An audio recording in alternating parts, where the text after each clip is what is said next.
Дорогие друзья, через несколько минут могучий космический корабль унесет меня в далекие просторы Вселенной. Космос мейкиндигин эң биринчи болуп багындырган Юрий Гагарин көзү тирүү болсо 90 жашка чыкмак. Ал Восток космос кемеси менен туура 63 жыл мурда космоска учуп жер планетасын толук айланып чыккан. Жерди 108 мүнөт тегерени учкан. Восток кемеси космостон аман эсен кайтып, ал улуттук баатыр болуп 80 мамлекетке чакыруу алып, көптөгөн ардактуу наамдар жана сыйлыктар менен сыйланган.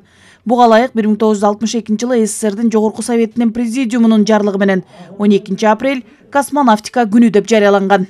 Проверку связи закончил.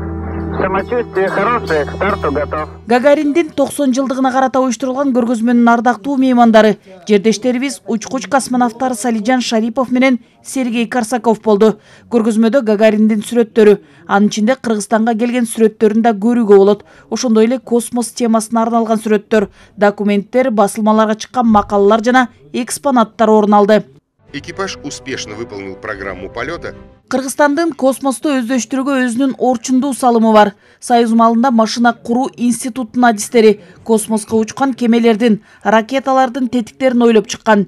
Кийин Кыргызстандан космонавт Салижан Шарипов чыкса, андан кийин ачык космоска чыккан мекендешибиз Сергей Корсаков болду. Дорогие бишкекчане, сегодня я работаю в космосе, и со мной на борту Международной космической станции находится флаг моего родного города. Сергей Корсаков показатель того, что... Мекендешибиз космонавт Сергей Корсаков космонавтика космосту өздөштүрүүгө болгон кызыгуу бар экенинин далили. Чакан мамлекет болгондугубузга карабай космосту өздөштүрүүгө болгон салымыбызды кошуп жатабыз деп ойлойм. Кыска аралыкта адамзат космонавтикада чоң жетишкендиктерге жетишти. Менин оюмча бул тармакка кызыккан жаштар абдан көп. Биз дагы тажрыйбабыз менен бөлүшүп келүүдөбүз. Мечтать об этом, мечтать о... Космоска учууну кыялданган жаштарыбыз бар. Мен көптөгөн мектеп окуучулары студенттер менен болгон жолугушууда изги тилектерин билдиришет. Максат коюп кыялдануу керек. Кыялдар орундалат.